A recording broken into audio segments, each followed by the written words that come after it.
శివరాత్రి రోజు మనం ఎందుకు నిద్రపోకుండా జాగారం చేస్తామో ఎప్పుడైనా మనసారా ఆలోచించారా? సముద్ర మథనం జరుగుతోంది. ఒకేసారి లోకాలను నాశనం చేయగల భయంకరమైన హాలాహల విషం ఉద్భవించింది. ఆ విషపు జ్వాలలు వ్యాపించడంతో దేవతలు, రాక్షసులు అందరూ ప్రాణభయంతో వణికిపోయారు. ఆ సమయంలో లోకాన్ని కాపాడటానికి ముందుకు వచ్చిందెవరు తెలుసా? సాక్షాత్తు పరమశివుడు. ఎటువంటి సందేహం లేకుండా ఆ మహా విషాన్ని తన అరచేతిలోకి తీసుకుని మింగేశాడు. కాని అది కడుపులోకి వెళ్తే సృష్టే అంతమవుతుందని గ్రహించిన పార్వతీదేవి ఒక్క క్షణం కూడా ఆలస్యం చేయకుండా శివుడి గొంతును బిగిగా పట్టుకుంది. ఆ విషం అక్కడే ఆగిపోయింది. ఆయన కంఠం నీలం రంగులోకి మారిపోయింది. అలా జన్మించింది ఒక పేరు, నీలకంఠుడు. విషపు మంటలు భయంకరంగా దహించుతున్నాయి.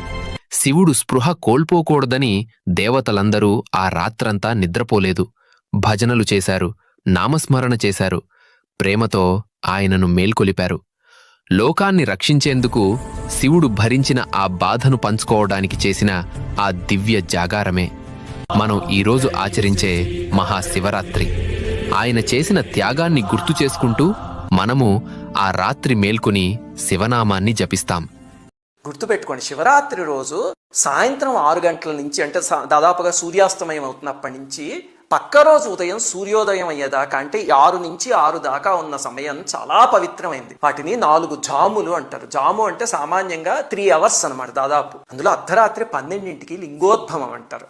ఆ సమయం పరమ పవిత్రమైనది. అందుకని మీకు కుదిరితే లింగోద్భవం దాకా లేచుండి ఆ సమయానికి అభిషేకం చేయడానికి ప్రయత్నించండి. కొంచెం అభిషేకం చేసిన 5 నిమిషాలు చేసినా సరే అపారమైన ఫలితం. అలాగే ఎన్నిసార్లు చేయాలండి అభిషేకము అంటే, సామాన్యంగా ఏకాదశ రుద్రులు అంటారు పరమేశ్వరుడు యొక్క 11 స్వరూపాలు. అందుకని 11 సార్లు అభిషేకం చేస్తారు. ప్రతి జాము మొదలయ్యేటప్పుడు చేయడం మొదలు పెడితే, అంటే 6 గంటలకు కొన్నిసార్లు, 9ంటికి కొన్నిసార్లు, 12 గంటలకు కొన్నిసార్లు, అలాగా మీకు ఒక 11 సార్లు చేసేయడం పెద్ద కష్టమేం కాదు. 11 సార్లు చేయడం కుదరలేదు అనుకోండి, 5 సార్లు చేయండి. పరమేశ్వరుడు పంచముఖుడు కదా. అది కుదరకపోతే 3 సార్లు, లేకపోతే భక్తితో ఒక్కసారి చేసిన చాలు. జాగరణ అంటే భగవంతుని యొక్క అస్తిత్వమునందు మన మనసు మేలుకొని ఉండడాన్ని జాగరణ అంటారు. అంటే మేలుకున్నాము అన్నది కాదు ప్రధానం, మేలుగా ఉన్నాము అన్నది ప్రధానం. అంటే రాత్రి అంతా కూడా భగవంతుడి గురించిన భజనలు కానీ, కథలు కానీ, స్తుతులు కానీ, స్తోత్రాలు కానీ చేస్తూ సమయాన్నంతా మనసు ఆయన మీద కేంద్రీకరించి గడపాలి.